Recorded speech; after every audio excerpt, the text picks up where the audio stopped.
Today we're going to talk about first aid kits. I did mention that in the last video, and really just discuss what you need. You can buy a basic little kit for $40, or if you know what you're doing, then you can have a lot more equipment.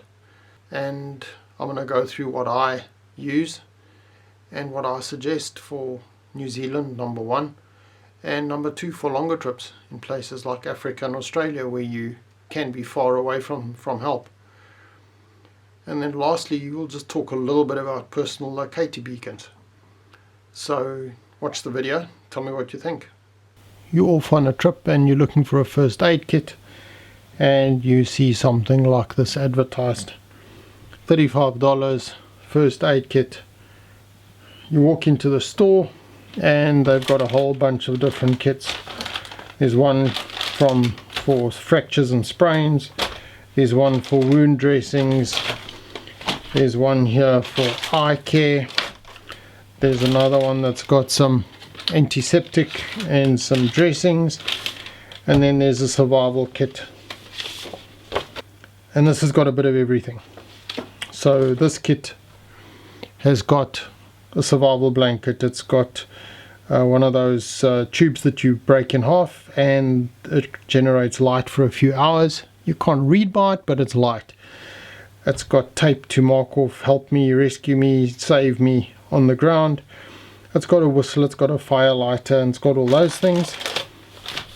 And it's got some dressings, it's got a little piece of rope, it's got a fishing kit, it's got all basics.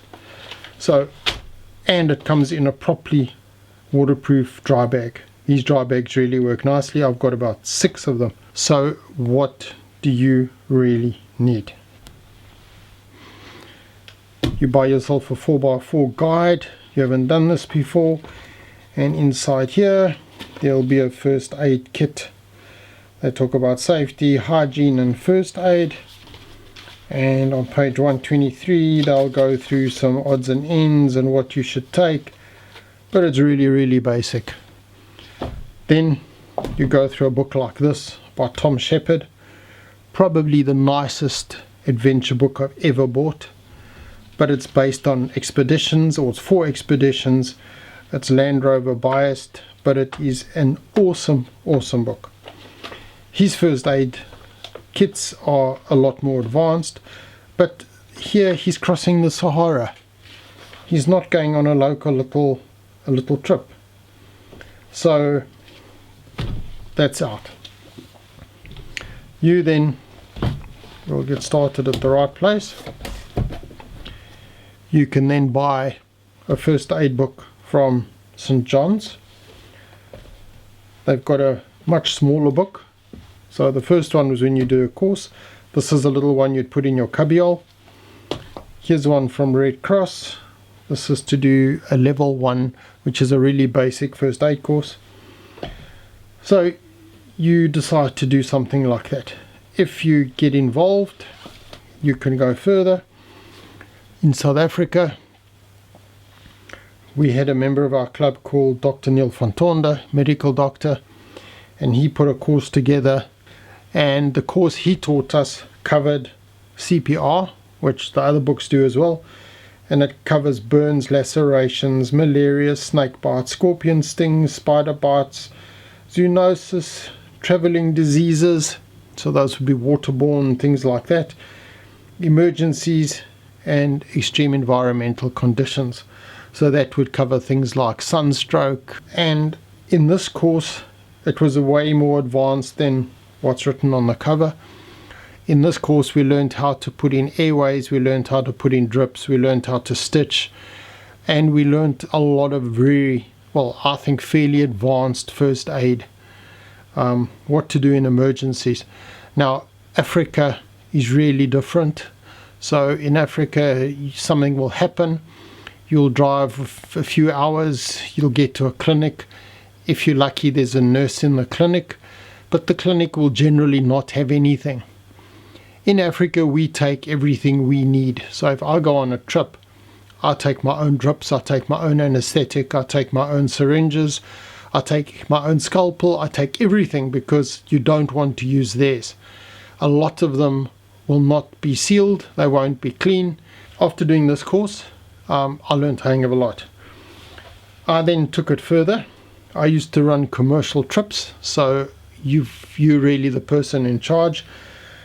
This book is the textbook used in, I believe, America and in parts of South Africa for the paramedics. It's way more advanced than what the average person would do.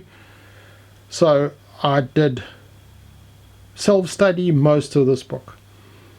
Then I heard about a course that was coming up, which was on heart attacks and strokes, and most of my clients at that stage were a lot older. So I thought, well, heart attacks and strokes, it's something that might happen. So Dr. Neil, who put the other course together, he phoned me and he said, "Do you want to do the course?" I said yes. And the guy running the course said, "You have to be a doctor." I'm not a doctor, I'm a quantity surveyor.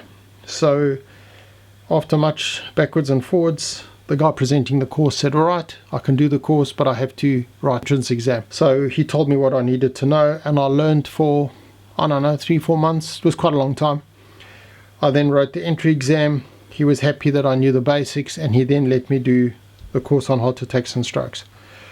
Luckily, in all the trips, and I ran hundreds of trips, I had one scorpion sting, and we monitored the person and they were all right. And we had a number of cases where people needed stitching, which I did. And that was about it. So luckily there wasn't anything else.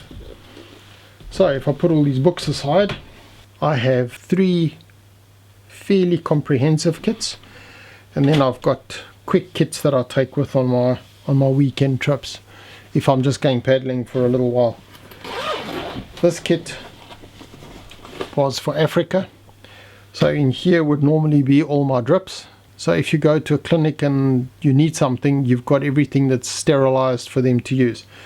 I also had one of these, which is basically a little vacuum pump that sucks out venom. You put it over the bite, so it can be scorpion, bees, spiders, snakes, and you depress this and it sucks the poison out theoretically.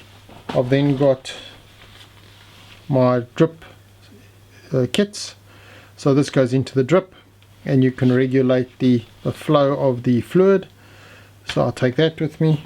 On this side I've got some interesting things. I've got things called, they call them wound zips or surgical zips. So if somebody's really hurt themselves badly, I'm talking about deep cuts that need to be closed, you clean either side, probably shave the area, and then stick these on either side of the wound, and then you can zip the wound closed. The idea is not that you open and close the zip to see if it's healing, you leave it closed, but it's a way to close a major wound and get the person to help. The other thing I had on my trips is a skin stapler, which is a similar sort of thing. You pull the skin together and staple it. You can also use super glue. Super glue was developed in the Vietnam War to seal major wounds. So that's what super glue was actually designed for. In the main bag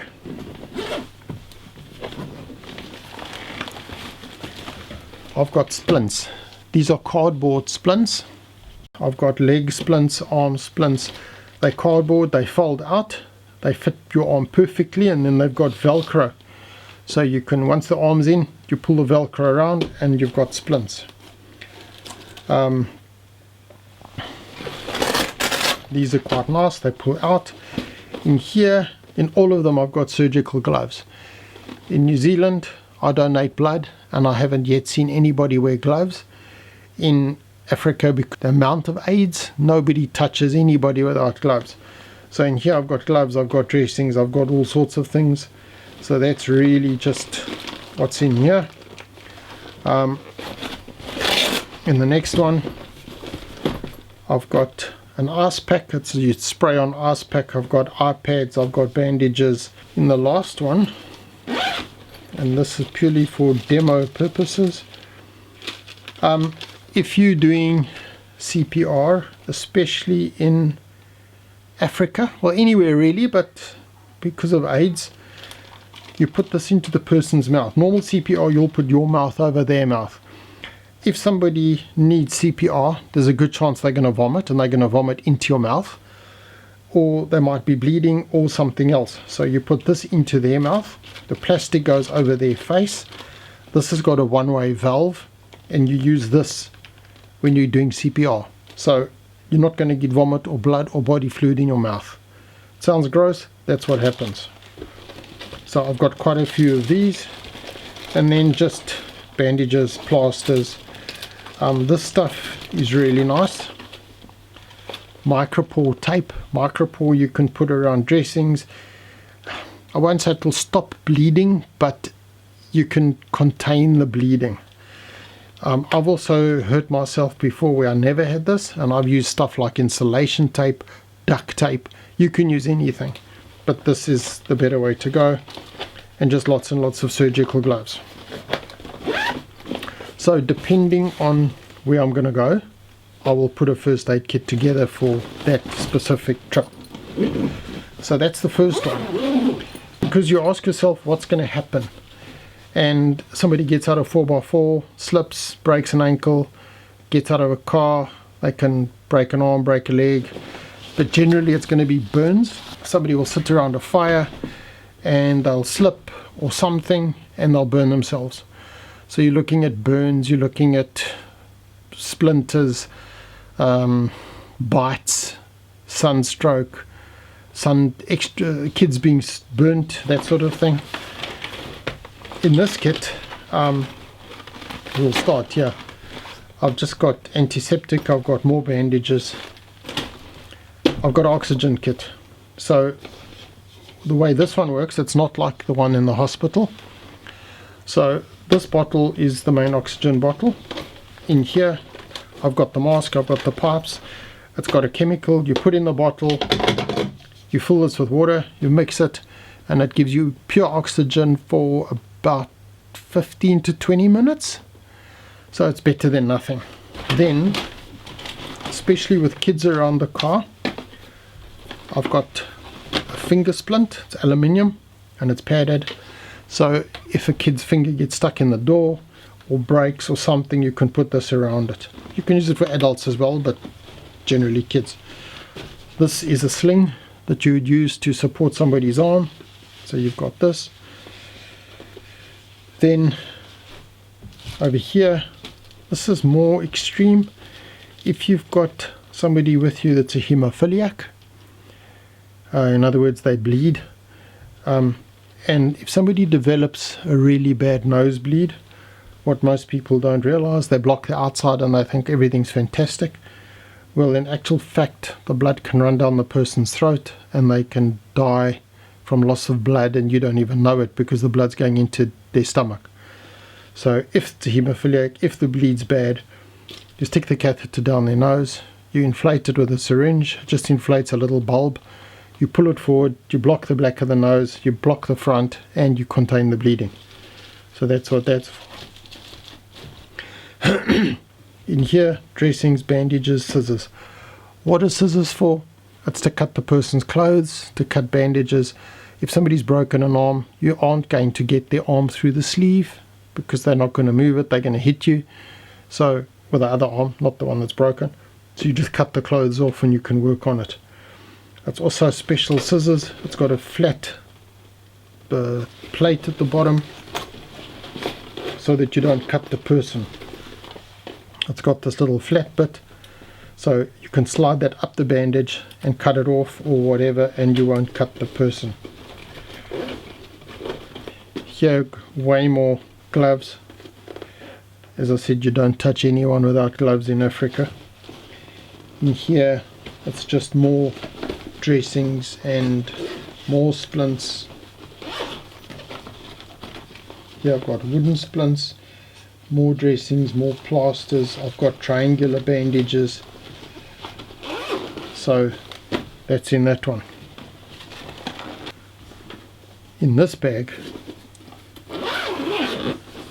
I don't have all the items here, but in this bag we've got the, let's call it the fun stuff. The anesthetics, you've got two types, one with adrenaline. Adrenaline stops bleeding if you put it on it, so one with adrenaline, one without. The one with adrenaline you can use on the main body, so it's not a anesthetic that puts you to sleep, it just deadens the area, it's a local. The one without adrenaline you can use on fingers, toes, extremities, but you don't use adrenaline there because you can lose the digit, so it'll stop the blood flow. So I've got anesthetics, you've got your drips. In here I've also got water purification, syringes, another one of the mouthpieces. In this one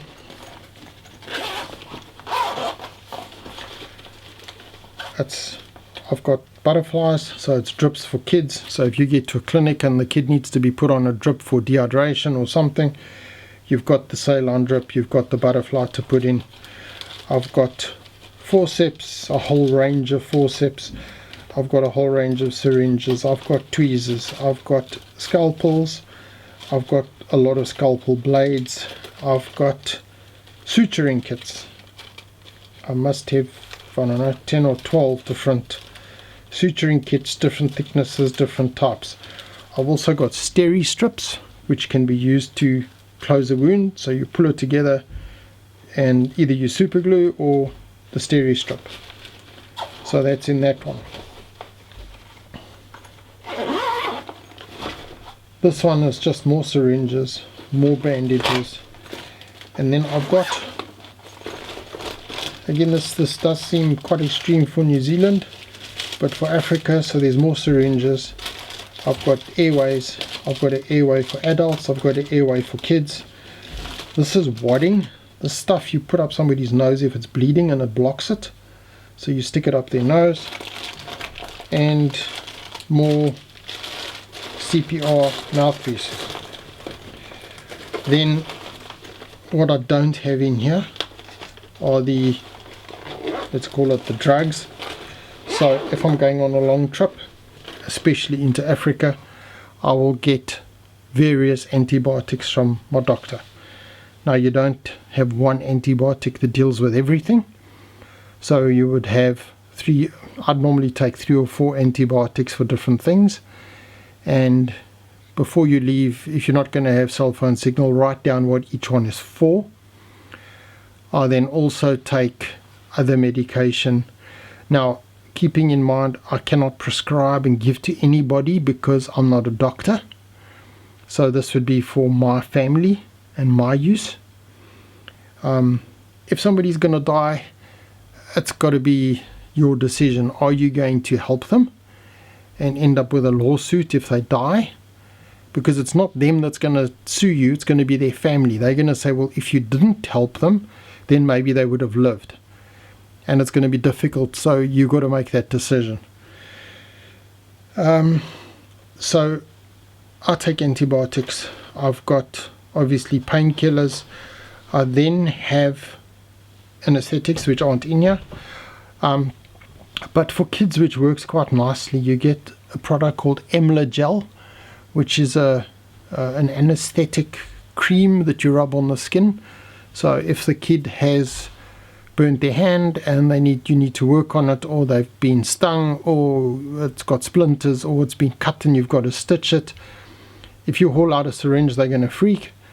So you rub the Emla Gel on, it deadens the skin, and you can stitch it. It's like going to the dentist. It feels the same. It's completely numb. And that's probably the best way to go. In my kit as well, for my Africa trips, I've got a stethoscope, and I can measure blood pressure. So with this, it's a really basic little kit, but you can measure people's blood pressure and you can check. So if somebody hasn't had trauma and they start acting strange and they're not drunk and there's no other reason, you can at least check, is their blood pressure high, low, what the story is, monitor their heart and get them to an emergency room. But you need to know how to use all the stuff. So my first suggestion is going to be do a course, get to know what you're doing, and take it from there. Personal locator beacons are basically beacons, little gadgets that you carry on your person. There's different types. They transmit on either 1 or 2 international emergency frequencies. So if something goes wrong, number one, when you purchase the device, you have it registered to you so people know who you are, and it's got a GPS. So if something happens, an emergency, you're flying in a light plane and you have make an emergency landing and you're in the middle of nowhere, or you're injured, you activate the beacon. The beacon will then send out a signal to a satellite. The satellite will notify the International Rescue Center. From the GPS position, they will notify the local rescue authority, and then they will initiate a rescue. It would normally be helicopters or something like that, and they will come and find you. So that's really a great service. There are different options. You also have a gadget by Garmin. The Garmin beacon works on the Iridium satellite system. So you have to have a subscription, they call it.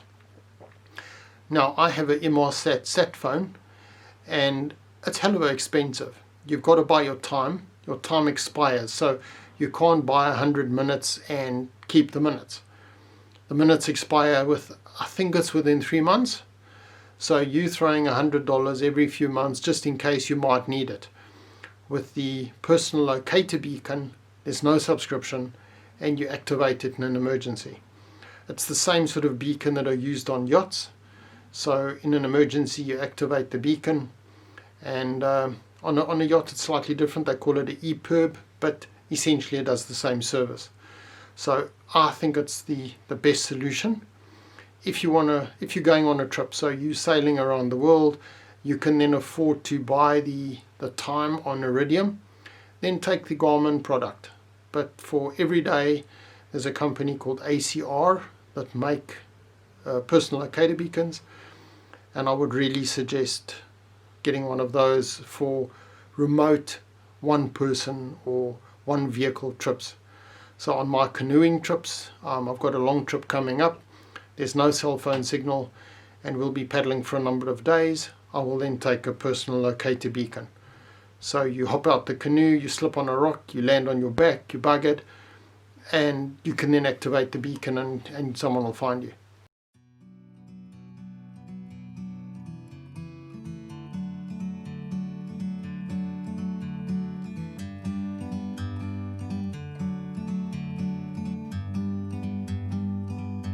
Like a bird on a tree, I'm just sitting here. I got time, it's clear to see. From up here